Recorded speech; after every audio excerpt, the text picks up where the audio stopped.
In the heart of Kingston, Jamaica, where the streets pulsed with the rhythm of calypso and the sweet scent of jerk chicken wafted through the air, there lay a narrow, winding road affectionately known as Lover's Lane. In the 1950s, this leafy street was the vibrant pulse of romance, drawing young men and women in search of love, laughter, and connection. As the sun dipped below the horizon, casting a golden hue over the sky, the streets began to come alive. Vibrant music spilled from open windows, and the chatter of excited young voices echoed in the evening air. The flickering glow of street lamps illuminated the path of excited couples who glided hand in hand along the lane, their laughter mingling with the tunes that serenaded the warm evening breeze. Among them was a spirited young woman named Apple. With her dark soft shiny afro hair coiled in style dancing in the wind and a bright floral dress flaring like petals around her, she was a sight to behold. Apple was full of hope and dreams, longing to find someone who could make her heart sing.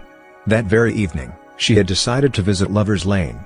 Armed with the stories of other girls who had fallen head over heels right there amongst the whispering trees. As she strolled down the path, she spotted a group of young men gathered under a mango tree, laughing and exchanging jokes. One of them, with warm brown eyes and an easy grin, caught her attention. His name was Steve, a musician known for his smooth voice and the songs he strummed on his old guitar. That night, he was regaling his friends with a tale of love and heartbreak, his voice floating through the air like the sweet notes of the guitar he cradled. Intrigued, Apple drifted closer, subtly drawn to Steve's charisma. Just then, he turned, his eyes locking with hers. For a moment, time stood still, the background laughter fading into a soft echo, drowned out by the beating of her heart. "Care to join us?" he asked, a playful twinkle in his eye. With a shy smile, Apple approached, their conversation unfurling like the fading twilight. As they talked, the chemistry between them grew palpable, intertwined with laughter and shared dreams. Apple shared stories of her family's humble flower stall, while Steve spoke of his aspirations of taking his music beyond the bustling streets of Kingston. As the night deepened, so did their connection.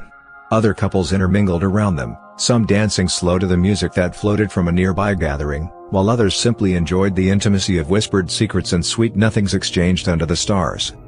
While the world outside faded into a blur, Apple and Steve seemed to exist in their own little universe. The rhythm of the night swayed around them, unknowingly drawing their hearts closer.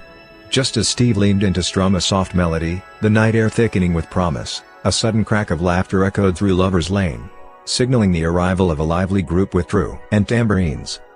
In a burst of excitement, Apple grabbed Steve's hand. "Let's join them," she exclaimed, her spirit infectious. With her laughter ringing in his ears, Steve followed her lead, and the two dove into the festive crowd, shoes kicked off and feet bare, dancing freely in the warm Jamaican air. The night was filled with magic. They danced, twirled, and sang, their laughter echoing through Lover's Lane as the stars above twinkled in approval.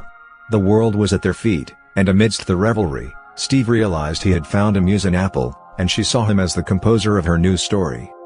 As the moon rose high, painting shadows through the trees, Lover's Lane stood witness to a new beginning, where two hearts met, two souls connected, and love blossomed under the watchful gaze of the stars.